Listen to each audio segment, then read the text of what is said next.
Jadi kalau mau bersih darah kita, maka jangan makan. Lama saya merenung. Sudah lamalah dari kecil kita disuruh berpuasa. Sudah umur sekian puluh tahun baru tahu rupanya di antara hikmah puasa itu adalah membersihkan darah. Assalamualaikum warahmatullahi wabarakatuh. Saya bersama Ustazah Fatimah dengan santri-santri Ma'had Az-Zahra, para penghafal Quran. Berada di belakang kami ini gedung kelas 4 lantai sebanyak 36 kamar, insya Allah.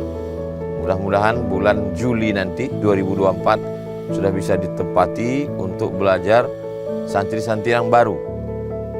Mudah-mudahan apa yang kita inginkan diperkenankan, disampaikan Allah niat baik kita. Saya mengajak kepada jamaah dimanapun berada, mari support pembangunan asrama Ma'had Az-Zahra. Niatkan hadiahnya untuk almarhumah ibu, almarhum ayah. 1, 2, 3 sak semen, batu bata, kerikil untuk menyelesaikan.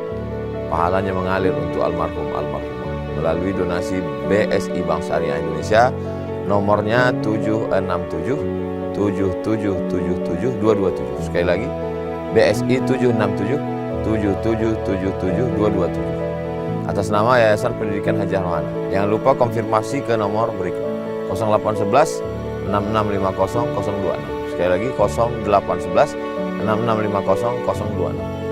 Mudah-mudahan salah satu bukti cinta kita ke orang tua, kita melakukan satu amal yang mengalir untuk mereka. Dari mulai jam 4 subuh, anak santri bangun, tahajud, sholat subuh, menghafal, mengulangi bacaan, masuk kelas, sampai jam 10 malam. Disinilah mereka beristirahat. Berkah selalu, sukses. Assalamualaikum warahmatullahi wabarakatuh.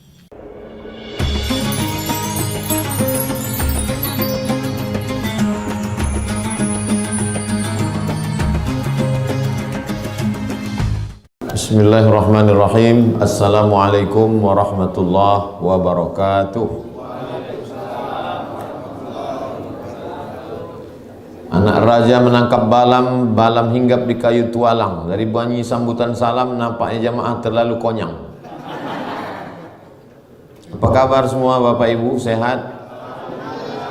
Alhamdulillahirabbil alamin. Yang sama-sama kita hormati ketua, yang sama-sama kita hormati anggota DPR RI Al-Mukarram Ustadz Dr. Sahrul Aidi LCMA. Yang sama-sama kita hormati Ketua Pengadilan Negeri Bangkinang, Ketua Pengadilan Agama, beserta seluruh tamu undangan yang tak dapat saya sebutkan satu persatu, hadirin hadirat, muslimin muslimat, Bapak Dandim, Bapak Danyon. Tak bisa dibedakan nih karena bajunya Ustadz semua malam ini. Insya Allah semua yang berhadir ini dimuliakan Allah Subhanahu wa ta'ala. Amin ya rabbal alamin. Saya ikut tes CPNS 2008. Syarat memenuhi dari CPNS ke PNS itu mengurus surat-surat, salah satunya medical check up ke Rumah Sakit Arifin Ahmad. Itulah pertama dan terakhir saya periksa ke rumah sakit. Sejak itu tak pernah. Itu pun karena wajib. Jadi waktu medical check up itu kata dokter, Bapak besok sebelum periksa jangan sarapan. Kenapa tidak boleh sarapan? Karena darah yang mau diperiksa itu mesti steril, bersih. Rupanya kalau kita sarapan itu darah kita kotor. Masuk ketupek gulai paku, masuk santan, kolesterol, masuk teh manis, gula. Jadi kalau mau bersih darah kita, maka jangan makan. Lama saya merenung. Sudah lamalah dari kecil kita disuruh berpuasa. Sudah umur sekian puluh tahun baru tahu rupanya di antara hikmah puasa itu adalah membersihkan darah. Beberapa waktu yang lalu kami ke Malaka membawa keluarga mau check up, periksa. Kata dokter, kalau mau cepat Pak, takutnya kalau Bapak besok darahnya masih belum bersih, di hari kedua baru periksa. Jadi 2 malam menginap. Besok biar supaya cepat, besok jangan sarapan sebelum ke rumah sakit. Ingat saya lagi yang beberapa belas tahun yang lalu, rupanya mau membersihkan darah kita ini, di antara cara yang diberikan Allah adalah dengan berpuasa. Tapi jangan gara-gara ini nanti malam niatnya jadi berubah. Nawaitu shauma ghadin an ada'i fardhi syahri Ramadan, untuk bersih darah lillahi ta'ala. Niatnya cukup, tidak usah ditambah, tidak usah dikurang. Bersih darah itu bonus dari Allah Subhanahu wa taala. Makanya dalam Al-Qur'an disebut wa antasumu khairul lakum. Kalau kamu berpuasa itu baik bagi kamu. Tapi Al-Qur'an tak ada menyebutkan apa baiknya. Baiknya carilah sendiri. Itu makanya anak-anak kita setelah dia hafal Quran, bisa baca kitab, tamat pondok, masukkan ke fakultas kedokteran. Dialah yang akan mengungkapkan hikmah-hikmah daripada manfaat puasa ini. Ada hadis bunyinya sumu tasihhu. Kalau kamu puasa kamu akan sehat. Hadis ini dhaif. Tapi hadis dhaif tetap boleh dipakai. Karena hadis puasa kamu sehat bukan dalam masalah akidah, bukan dalam masalah dalil hukum halal haram. Tidak ada periwayatnya yang kadzab, pendusta, penipu, pembohong. Masih bernaung di bawah hadis sahih. Dan untuk fadail a'mal, motivasi beramal. Mudah-mudahan dengan berpuasa ini Bapak Ibu semuanya sehat walafiat. Biasanya orang sesudah berpuasa itu diajak ustadz untuk meningkat.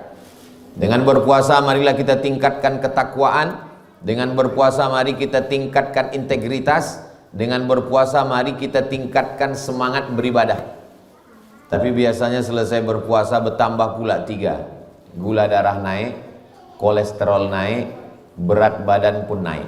Salah satu buktinya ini kue kotak sudah mulai datang. Bapak Ibu yang dimuliakan Allah Subhanahu wa taala. Saya bertamu ke rumah jamaah. Sampai di rumahnya saya dikasih selebaran kertas. Ustadz Somad tolong baca-baca ini, kata dia. Saya bacalah di kertas. Kertas ini dari Amerika. Tulisannya kata dia namanya fasting terapi. Fasting artinya menahan makan. Terapi, ada terapi namanya menahan makan. Kata orang barat, semua yang kita makan ini racun. Kita minum teh, teh itu racun. Kenapa Ustaz tiba-tiba ingat teh? Itu ku tengok teh mulai datang. Orang barat menyebut gula itu white poison. White putih, poison racun. White poison racun putih. Tapi jangan gara-gara ini segan pula Pak anggota dewan sama Pak ketua minum teh. Tetaplah minum. Saya ada lebih besar pula racun saya lagi nih. Lalu kemudian kita makan rendang, gulai, itu juga racun. Mana racunnya? Kelapa. Saya dulu kuliah di UKM, Universiti Kebangsaan Malaysia.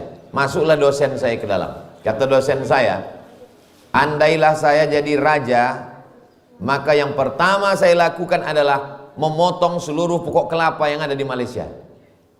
Saya tanya ke dosen saya, kenapa Bapak mau motong pohon kelapa? Karena kolesterol yang paling tinggi adalah santan.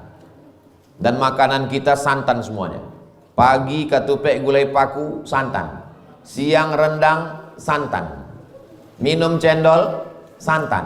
Kolak, santan.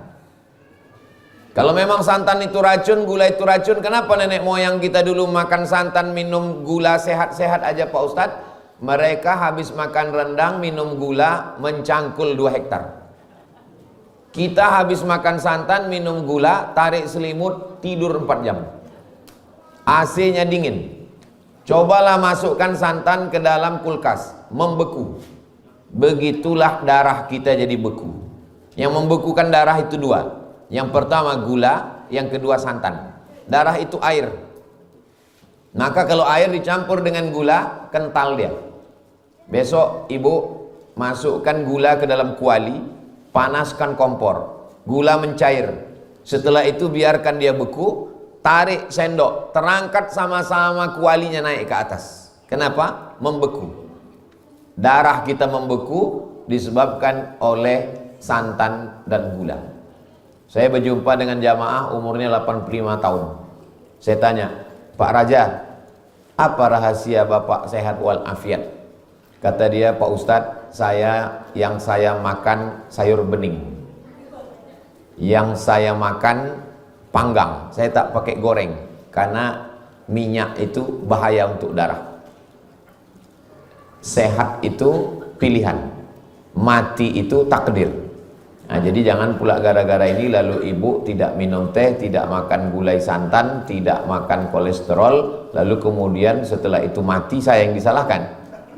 Sehat ini kita memilih, tapi masalah ajal, orang sehat pun banyak juga mati.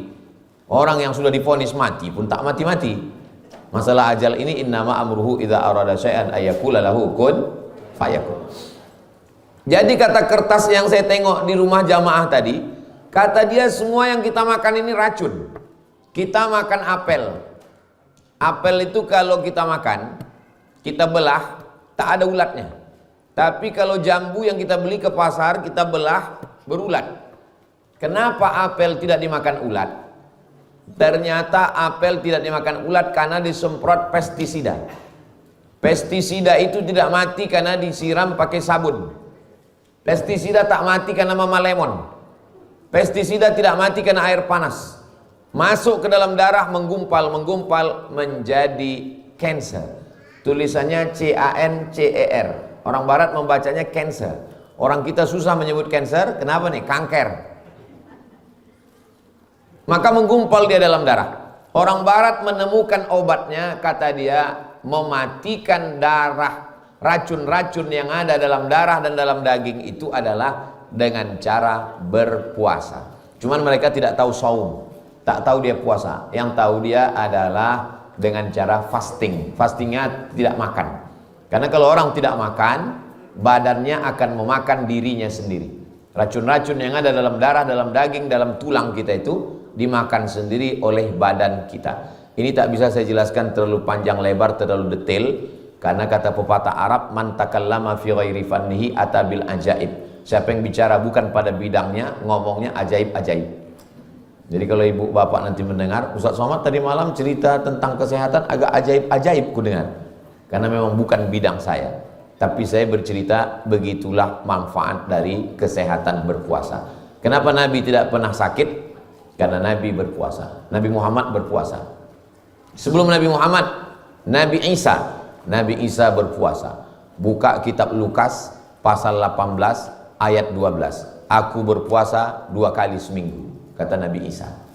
Lalu kemudian Nabi Musa berpuasa. Mana Nabi Musa berpuasa? Fatamma miqatu rabbih arba'ina lailah. Malamnya dia bermunajat, siangnya dia berpuasa. Jadi puasa ini adalah ibadah nabi-nabi. Makanya dalam Al-Quran dikatakan kutiba alaikumus siyam kama kutiba alal ladzina min qablikum. Orang-orang sebelum kamu pun berpuasa. Hanya saja orang sebelum kita itu puasanya lebih berat. Maryam itu puasanya berat sekali. Inni nazartu lirrahmani sauma. Saya bernazar puasa, walan ukallimal yauma insiya. Saya tidak akan bicara. Jadi kalau puasa kita hanya tahan makan minum. Kalau Maryam puasanya tidak makan, tidak minum, tidak bicara. Untunglah syariat Nabi Muhammad ini boleh bicara. Bayangkan kalau puasa kita macam puasa Maryam, tidak makan, tidak minum, tidak bicara. Bagaimana Pak Hakim di pengadilan negeri memutuskan perkara? Bagaimana pula Ustadz menyampaikan kultum? Nah, jadi artinya kita boleh bicara, tapi yang kita bicarakan yang baik-baik saja. Jantung ini di bawah, otak ini di atas. Darah disemburkan oleh jantung membawa oksigen naik ke atas. Jantung ini berat dia menyemburkan darah karena darahnya kental. Maka diminumlah obat pengencer darah. Terlalu banyak diminum muncul efek samping, kena buah pinggang. Maka darah kita mesti cair. Dengan apa mencairkan darah? Supaya tidak punya efek samping. Banyak-banyak puasa sunnah. Puasa paling tidak sebulan 3 kali, 3 hari, 13, 14, 15. Kecil kali Pak Ustadz kalau cuma 3 hari, saya sanggup 8. Bagus. Senin, Kamis, Senin, Kamis, Senin, Kamis, Senin, Kamis. Kalau cuma 8 hari saya sanggup lebih banyak Pak Ustadz. 15. 1, 3, 5, 7, 9, 11, 13, 17, 15, 17, 19, 21, 23, 25, 27, 29. Puasa Nabi Daud. Kenapa puasa Nabi Daud? Kenapa bukan puasa Nabi Isa? Kenapa bukan puasa Nabi Ibrahim? Kenapa bukan puasa Nabi Musa? Kenapa yang disebut puasa Nabi Daud? Karena Nabi Daud lah yang paling tinggi kekuasaannya. Nabi Daud itu raja. Dan Nabi Daud itu, ini agak berat saya menyampaikannya sedikit. Nabi Daud itu istrinya 100. Puasanya 15 hari sebulan. Ada orang yang istrinya 1 tak pernah puasa sunat. Senyum-senyum Nabi Daud nengok dia. Kata Nabi Daud, aku 100 biniku 15 hari aku puasa. Kau tak puasa sama sekali. Nah, ini jadi puasa Ramadan. Makanya kita kalau udah terlatih puasa Ramadan ini, nanti di Syawal kita diteruskan lagi dengan puasa 6. Dan di Bangkinang, Kabupaten Kampar, memang ada hari rayanya khusus. Nah, jadi Pak Ketua yang baru pertama tugas di Kabupaten Kampar, Bangkinang, nanti ada lagi hari raya khusus. Setelah puasa 6, hari raya lagi. Lalu kemudian pula setelah itu ada lagi nanti di bulan Zulqa'dah, Zulhijjah, puasa 10 hari. Ma min ayyamin, tidak ada hari, al-amalu salihu fihinna ahabbu ilallah min hadhil ayyamil ashri. Tidak ada hari yang lebih baik daripada puasa 10 hari ini. Itulah dia dari tanggal 1. 1, 2, 3, 4, 5, 6, 7, 8, 9. 9 hari di bulan Zulhijjah. Di tanggal 10-nya puasanya tak sampai sore. Hanya dari pagi sampai motong kurban. Habis kurban langsung batalkan puasa dengan makan daging kurban. Jadi hampir setiap hari bulan itu ada terus puasa-puasa. Dan khusus bagi ibu-ibu, di Ramadan ini mungkin tinggal 7 hari. Nanti bagus sekali diqadha di bulan Syawal 6 hari puasa 6. Selalu saya kalau mengingatkan puasa ini ibu-ibu, ibu jangan lupa ganti. Rupanya suaminya, istrinya tinggal 7, suaminya 17 hari. Musafir, sakit, pamangkana minkum maridan, siapa yang sakit, au ala safarin musafir, fa'iddatun min ayamin ukhar, ganti di hari-hari yang lain. Saya naik pesawat dari Pontianak ke Jakarta. Sampai di pesawat datang pramugari mengasih makanan, kuih air. Saya ambil airnya, saya ambil kuihnya, saya minum. Kawan yang duduk di sebelah saya ini tidak makan kuih, tak minum air putih. Lalu saya tanya, Bapak kenapa tak minum? Kata dia, saya puasa. Tapi saya tak Islam Pak Ustaz. Tapi puasa saya tidak tinggal puasa Senin Kamis. Lama saya termenung. Aku yang selalu ceramah, aku pula makan kuih ini. Dia tak Islam, tapi dia puasa. Orang yang tidak Islam, kalau dia puasa, pahalanya tak dapat. Karena dalam Islam syarat untuk dapat pahala itu mesti sebutkan password. Asyhadu an la ilaha illallah wa asyhadu anna Muhammadur Rasulullah. Tapi sehatnya dapat. Jadi orang yang tidak Islam, kalau dia jalankan ibadah dalam Islam ini, sehatnya pasti dia dapat. Adapun masalah akhiratnya itu syarat dan ketentuan berlaku. Artinya apa? Kalau kita jalankan ajaran agama Islam ini, sehatnya pasti dapat. Di antaranya adalah dengan melaksanakan puasa-puasa ini. Jadi kata orang barat tadi, terapi fasting itu kata dia, karena makanan kita ini banyak beracun, makanan kita tak basi. Kenapa tak basi? Karena ada anti basi, racun. Kita makan makanan tidak busuk, padahal menurut logika akal ini busuk. Kenapa tak busuk? Pengawet. Pergi kita ke pasar, ikan asin mana yang kita beli? Belilah ikan asin yang dikerubungi lalat. Mana ikan asin yang tak dikerumuni lalat, jangan beli. Kenapa? Karena ikan asin itu sudah disiram formalin. Ternyata lalat lebih cerdas dari kita. Kita membeli ikan asin yang tak dikerumuni lalat, awet ikan asin itu. Kita makan, kita pun ikut awet dibuatnya. Kenapa? Karena ada racunnya di dalam. Jadi semua yang makan makanan kita ini sekarang adalah pengawet, penyedap rasa.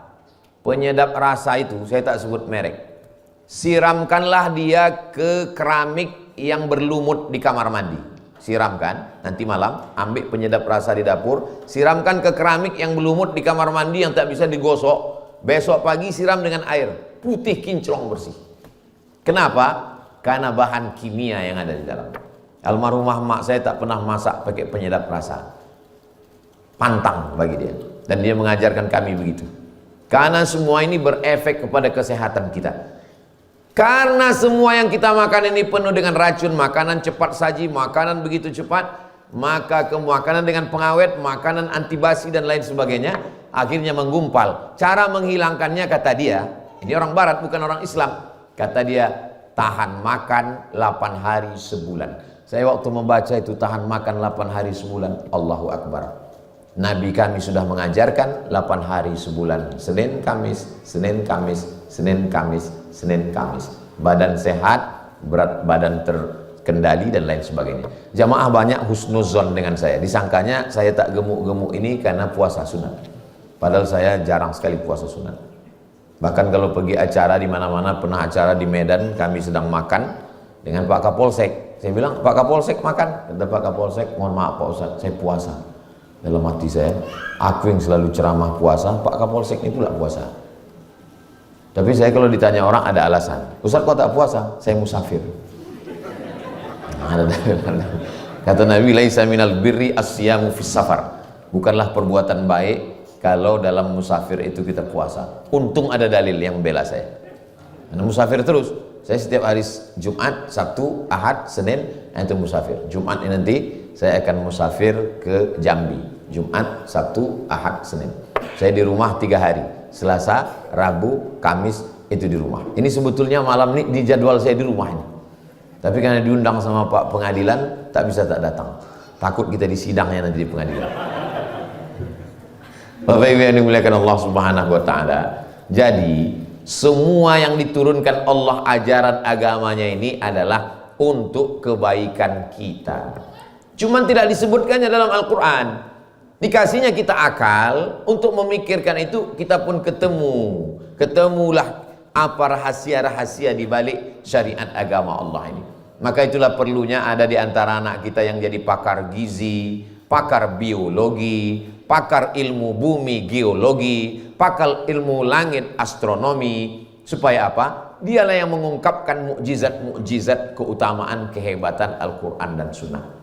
Maka menurut saya anak-anak kita ini sekolah agamanya hanya cukup tingkat atas saja. TK Quran, SD Quran, SMP Quran, SMA Quran, boarding school, pondok pesantren, full day. Nanti masalah kuliahnya terserah dia mau kuliah apa. Dia mau jadi polisi, dia mau jadi tentara, dia mau jadi hakim, dia mau jadi pengacara, dia mau jadi dokter, dia mau jadi spesialis, silakan. Yang penting dia sudah punya bekal, hafal Quran, bisa baca kitab kuning, mengerti akidah ahlu sunnah wal jamaah, rukun iman, rukun Islam. Maka insya Allah agama ini dia tidak terlalu banyak membahas tentang khilafiyah, tapi lebih pada hikmah-hikmah yang ada dalam ajaran agama Islam. Kalau kita kembali kepada ajaran agama Islam, maka insya Allah sholat. Tadi berapa kali kita ruku, berapa kali kita sujud. Qabliyah Isya sujud 4 kali, rakaat pertama 2 kali, rakaat kedua 2 kali. Sholat Isya 4 kali 2, 8 kali. Ba'diyah Isya 2 kali 2, 4 kali. Sholat Tarawih 8 kali 2, 16 kali. Witir 3 kali 2, 6 kali. Nanti malam tambah lagi bangun tidur, tahajud. Sebelum tahajud, sholat sunat uduk 2 rakaat kali 2, 4 kali. Sholat sunat taubat 2 rakaat kali 2, 4 kali. Sholat sunat tahajud 8 rakaat kali 2, 16 kali. Sholat sunat hajat. Apa sebetulnya hikmah daripada sujud berlama-lama di dalam bulan Ramadan ini? Ketika kita sekarang berdiri, jantung kita di bawah, otak kita di atas. Tapi ketika kita sedang sujud, otak kita di bawah, jantung kita di atas. Maka di saat sedang sujud itulah sempurna oksigen dikirimkan dari jantung ke otak. Makanya kalau mau sehat, banyak-banyak sujud. Saya nggak percaya tuh Pak Ustadz, buktinya orang Islam sering-sering sujud. Kenapa dia stroke? Kenapa kurang oksigen ke otak? Yang salah bukan sholatnya, orangnya. Terlalu cepat. Sholat patu ayam. Macam stempel pos. Belum lagi darah itu sampai ke otak, dia sudah berdiri. Baru sampai tengkuk dia sudah berdiri. Kalau bolehlah darah itu bercakap, apanya maksud kau ini? belum sampai lagi ke otak. Makanya Nabi itu sujudnya lama sekali. Subhana rabbiyal a'la wa bihamdi, subhana rabbiyal a'la wa bihamdi, subhana rabbiyal a'la wa bihamdi, subhana. Kata Imam Al-Hasan Al-Basri, sujud yang paling sempurna tasbihnya 7 kali.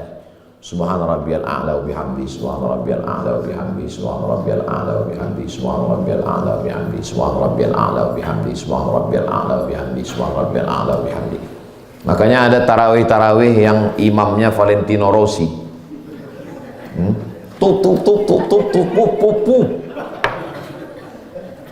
Nabi menyuruh orang ulang solat. Apa kata Nabi? Irji ila salatika fa innaka lam tusalli. Ulangi solatmu, solatmu tidak sah.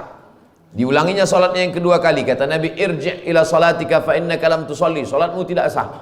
Diulanginya sekali lagi. Kata Nabi, irji ila salatika fa innaka lam tusalli. Solatmu tidak sah. Udah 3 kali ulang. Bagaimana yang betul itu ya Rasulullah? Kata Nabi, kalau engkau tegak hatta tatma'inna qa'iman, ada tumakninah.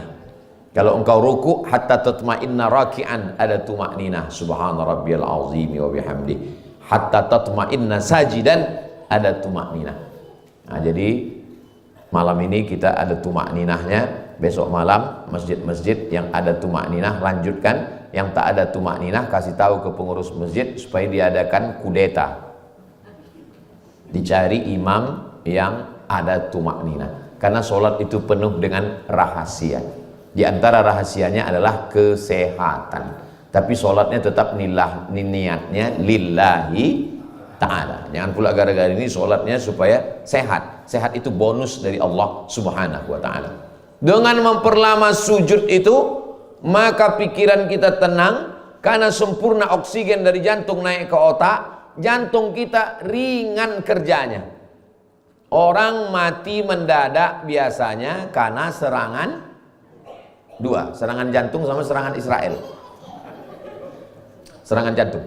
Belum pernah lagi kita bertanya sama jamaah, perasaan tahun lalu saya tarawih di masjid ini ada bapak fulan, udah meninggal Pak Ustaz mendadak. Kenapa dia mati mendadak? Kena kurang. Tak ada. Orang mendadak karena serangan jantung. Ada orang meninggal mendadak tak pakai sakit, itu pasti jantung tuh Pak Ustaz. Karena biasanya yang meninggal mendadak itu jantung. Berat jantung itu bekerja.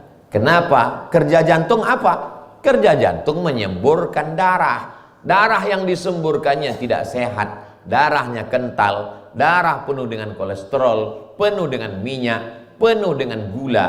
Maka dengan berpuasa sehatlah kita. Dengan itu kita meyakini bahwa ajaran agama ini bukan dogma doktrin. Yang penting sholat, yang penting puasa, jangan tanya-tanya. Banyak tanya masuk neraka, banyak tanya Yahudi. Enggak. Banyak sekali ayat-ayat Al-Quran itu adalah pertanyaan-pertanyaan. Yas'alunaka 'anil khamri wal maisir, yas'alunaka 'anil mahid, yas'alunaka 'anil ahillah, yas'alunaka madza yunfiqun, yas'alunaka 'anil yatama, yas'alunaka madza yunfiqun, yas'alunaka 'anil anfal, wa idza sa'alaka 'ibadi 'anni fa inni qarib. Banyak sekali ayat Al-Qur'an itu berdasarkan pertanyaan. Makanya saya kalau menyampaikan tausiah itu 60 menit, 30 menit materi, 30 menit tanya jawab. 10 menit lagi udah habis materi ini.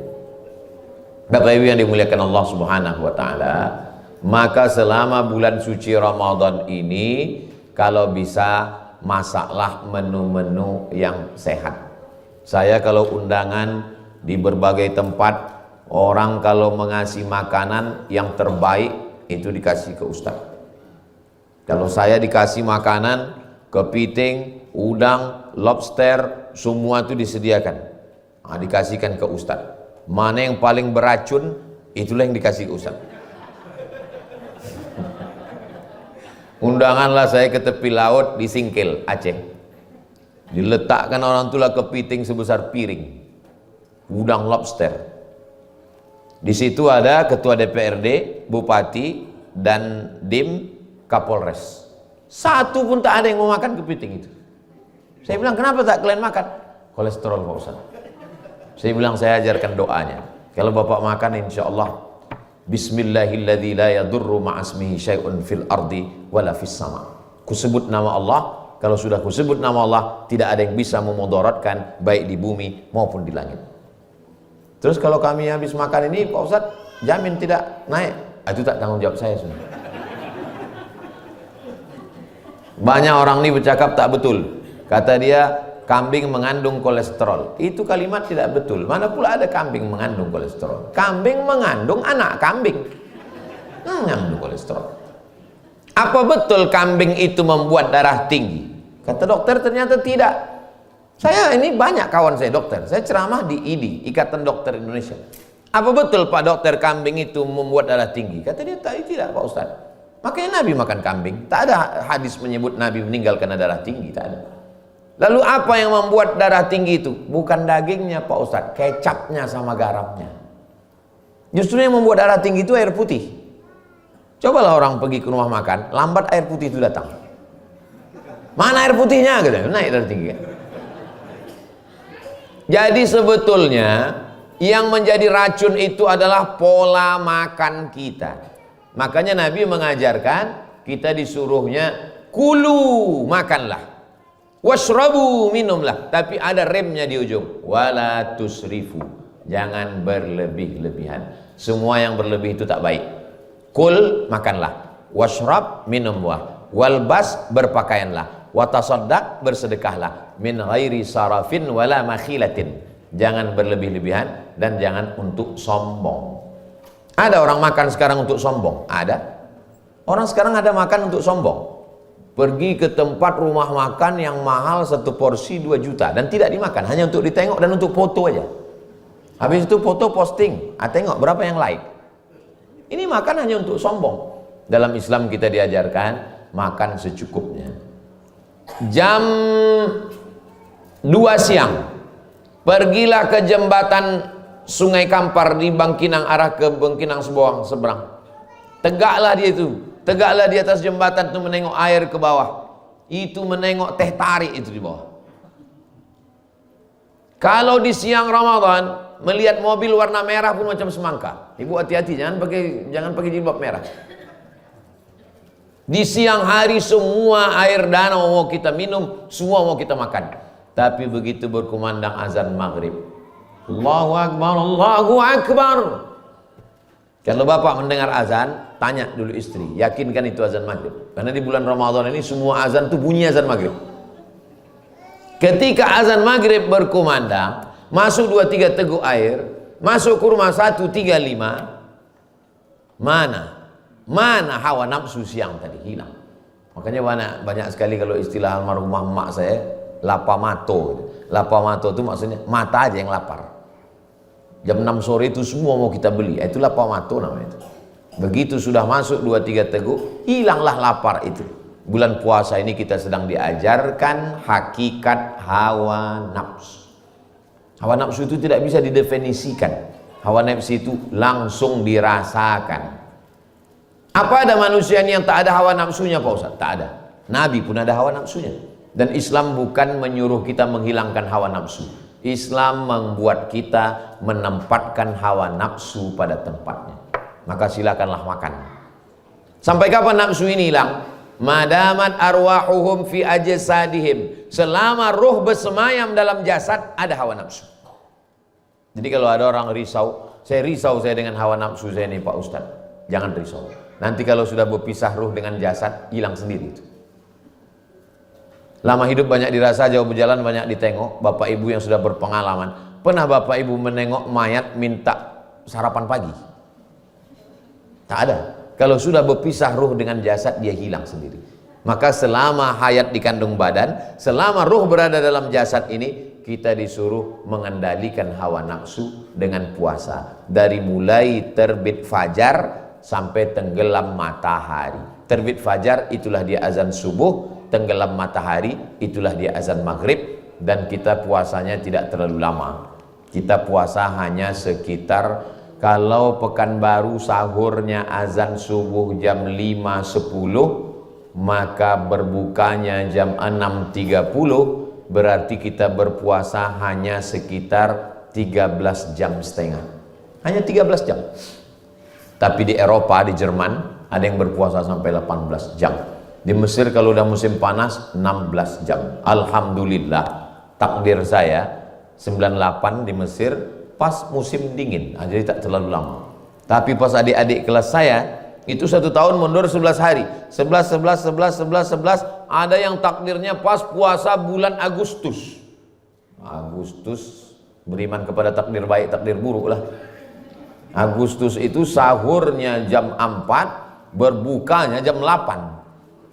Kalau saya dengan Ustadz Sahrul Aidi dengan Ustadz Faisal Saleh tahun 96, 97, 98, 99, 2000, 2001 itu zaman kami puasa bulan berapa puasa?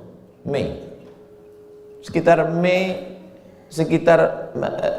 Desember, pokoknya musim dingin lah. Seingat saya puasa itu musim dingin. Karena saya Ramadan yang pertama itu gemuk karena selamat makan. Begitu musim dingin langsung kurus. Musim panas tak ada selera makan, musim dingin berselera makan. Nah, jadi memang kita ini diberikan Allah luar biasa. Kalau di Arab musimnya li'irafi Quraisy ilafihim rihlatash syita washaib. Syita musim dingin, shaib musim panas. Ada 4 musim di Arab. Syita musim dingin, shaib musim panas, kharif musim gugur, rabi' musim bunga. Makanya kawan-kawan di Mesir, Maroko bertanya tuh ke saya. Kata dia, Abdul Somad, musim di tempat kami ini 4. Musim shaif, musim syita, musim rabi', musim kharif. Di tempat kalian berapa? Saya bilang banyak sekali. Musim durian, musim rambutan, musim hujan, musim asap. Kita inilah yang paling stabil. Mau musim panas, mau musim dingin, cuacanya 30, 31, 32. Kenapa puasa itu tidak dibuat bulan? Banyak orang kan, kenapa Pak Ustadz puasa kita itu selalu hebohlah masalah penetapan ini. Ini kan gara-gara ikut bulan. Coba kalau ikut Januari, Februari. Kenapa tak ditetapkan saja puasa itu 1 Januari? Seandainya puasa ditetapkan 1 Januari, mungkin kita tidak ada ikhtilaf. Tapi Allah, kata orang, tidak adil. Kenapa? Karena kalau puasa Januari berarti puasa musim dingin terus. Kenapa tidak ditetapkan aja puasa itu 1 Agustus? Seandainya puasa itu Agustus, musim panas terus. Ditetapkan puasa itu mengikut bulan Qamariyah, maka dia pernah ada musim dingin, pernah musim panas. Orang yang tinggal di Arab, maka dalam sekian puluh tahun dia melewati siklus. Pernah puasa bulan Januari dingin, pernah puasa bulan Desember dingin, pernah puasa bulan Agustus panas. Jadi ada perputaran. Nah, kita tak merasakan itu karena kita tinggal di Katulistiwa. Tadi saya mulai jam 9 kurang 10, sekarang sudah jam 9 lewat 30, lebih kurang 40 menit saya sampaikan materi. Tadi kata protokol kita ada tanya jawab, apa-apa yang mau ditanya, yang bisa saya jawab, yang tak bisa saya jawab nanti saya bawa pulang, saya jawab di rumah, akan diupload, tonton di channel Ustadz Abdul Somad Official. Jangan lupa subscribe, like, share, and comment. Terima kasih. Assalamualaikum warahmatullahi wabarakatuh. Yang mau bertanya silakan langsung atau lewat tulisan. Assalamualaikum warahmatullahi wabarakatuh. Saya bersama Ustazah Fatimah dengan santri-santri Ma'had Az-Zahra, para penghafal Quran. Berada di belakang kami ini gedung kelas 4 lantai sebanyak 36 kamar, insya Allah. Mudah-mudahan bulan Juli nanti 2024 sudah bisa ditempati untuk belajar santri-santri yang baru. Mudah-mudahan apa yang kita inginkan diperkenankan, disampaikan Allah niat baik kita. Saya mengajak kepada jamaah dimanapun berada, mari support pembangunan asrama Ma'had Az-Zahra. Niatkan hadiahnya untuk almarhumah ibu, almarhum ayah. 1, 2, 3 sak semen, batu bata, kerikil untuk menyelesaikan. Pahalanya mengalir untuk almarhumah melalui donasi BSI Bank Syariah Indonesia, nomornya 767 7777 227. Sekali lagi, BSI 767 7777 227 atas nama Yayasan Pendidikan Haji Rohana. Jangan lupa konfirmasi ke nomor berikut 0811 6650 026. Sekali lagi 0811 6650 026. Mudah-mudahan salah satu bukti cinta kita ke orang tua, kita melakukan satu amal yang mengalir untuk mereka. Dari mulai jam 4 subuh, anak santri bangun, tahajud, sholat subuh, menghafal, mengulangi bacaan, masuk kelas, sampai jam 10 malam. Disinilah mereka beristirahat. Berkah selalu, sukses. Assalamualaikum warahmatullahi wabarakatuh.